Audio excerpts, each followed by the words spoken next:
कंप्रेटून world, जहां हर कहानी रंगीन और मजेदार होती है।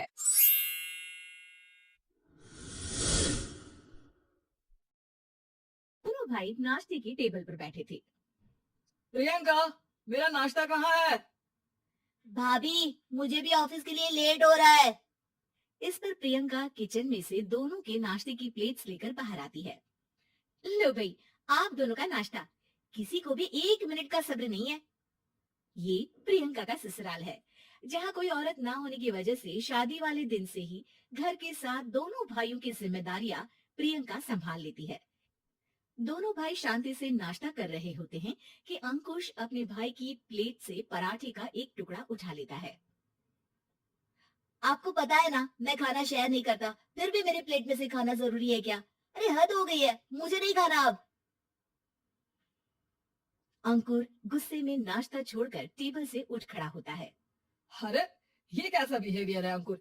एक टुकड़ा ही तो है। एक हो या आधा, मुझे भूख लगी है तो ये सिर्फ मेरा ही है। उसे भी किसी के साथ शेयर करने बैठा तो भूखा नहीं रह जाऊंगा। अरे बाबा ठीक है, अब इस पर भी लड़ाई। दूसरा बना देती हूँ, पर प्लीज ऐसे खाना बीच में छोड़कर मत जाओ, इससे अन्न का अपमान होता है। ओ प्लीज भाभी, ऐसी कोई चीज होती ही नहीं है। आपके पास पैसे हैं, खरीदो और खाओ। अगर नहीं खाया जाए तो फेंक दो। अरे दुनिया में सब यही करते हैं।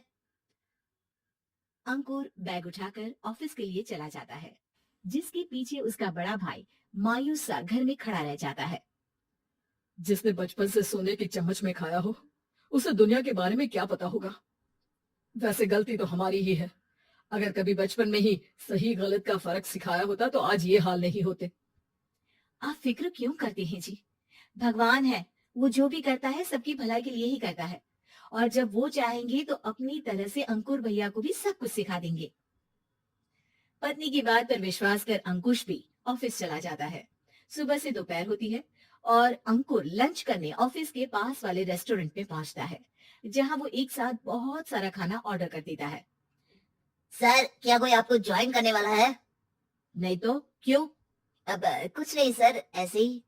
वेटर चला जाता है और कुछ देर में अंकुर का ऑर्डर लेकर वापस आता है, जिस पर अंकुर सब डिशेस में से थोड़ा थोड़ा खाकर बाकी ऐसे ही छोड़कर बिल देकर चला जाता है। वाह भगवान, तेरी माया। कहीं कोई एक एक टुकड़े के लिए तरसता रहता है और ये 5 लोगों का खाना ऑर्डर करके एक का भी पूरा नहीं खाते। पैसे वालों की माया। वेटर टेबल साफ कर बचा हुआ सारा खाना लेकर रेस्टोरेंट के पीछे घूम रहे बच्चों के पास पहुंच जाता है, जिसे देख बच्चों के चेहरे खिल उठते हैं। वाह, आज इतना सारा खाना आया। थैंक यू भैया। भगवान आपको खाने की फैक्ट्री बना दे। अगर ये फैक्ट्री मेरी होती तो तुम लोगों को कभी किसी का झूठा बचा हुआ खाना नहीं खाना पड़ता। चलो तुम लोग खाओ, पर ध्यान रखो किसी को पता ना चले, नहीं तो मेरी नौकरी चली जाएगी। इसी के साथ दिन बीतता है और रात को दोनों भाई एक साथ घर पहुंचते हैं। कुछ देर में सब डिनर करने बैठते हैं, जहां अंकुश अंकुर को समझाने की कोशिश करता है। अंकुर, अगर हमें लाइफ में सब कुछ मिला है, इसका ये मतलब नहीं कि तुम उसका गलत फायदा उठाओ, बल्कि तुम्हें उसकी मदद से दूसरों को भी मदद करनी चाहिए। भैया, जिनके पास नहीं है उनकी वजह मैं तो नहीं ना। और ऐसे बहुत लोग हैं जिनके पास सब कुछ है। इसलिए अगर मैं एक इंसान कुछ नहीं करूंगा तो कोई फर्क नहीं पड़ने वाला। तुम्हारे भैया बस एक चीज समझाना चाहते हैं कि जिस चीज की हमारे पास कमी नहीं है, उसे बर्बाद करने से अच्छा है कि लोगों के साथ शेयर करें। इससे हम सिर्फ सामान नहीं, खुशियां भी बांटते हैं, और इसमें तुम्हारा ज्यादा कुछ तो जाएगा नहीं।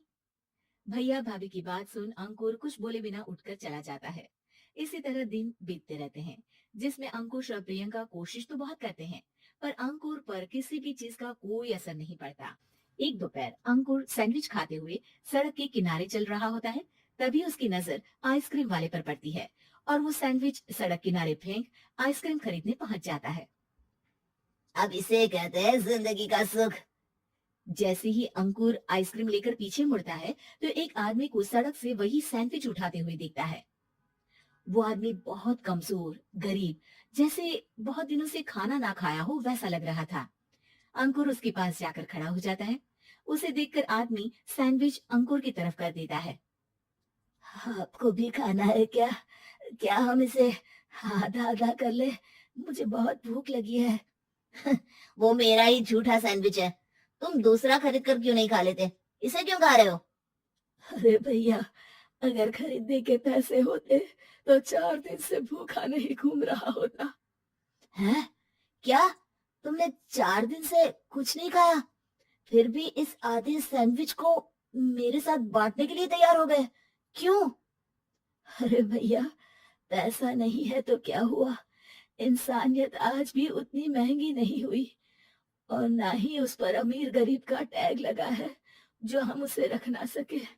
पर अफसोस, आजकल लोगों के अंदर पोषण, खून या विटामिन से ज्यादा इंसानियत की कमी होने लगी है।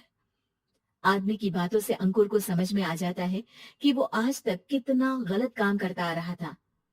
इसके बाद से वो अपनी किसी के साथ शेयर नहीं करने और खाने को बर्बाद करने वाली आदत को छोड़ देता है। Thanks for watching. Do like, share, and subscribe.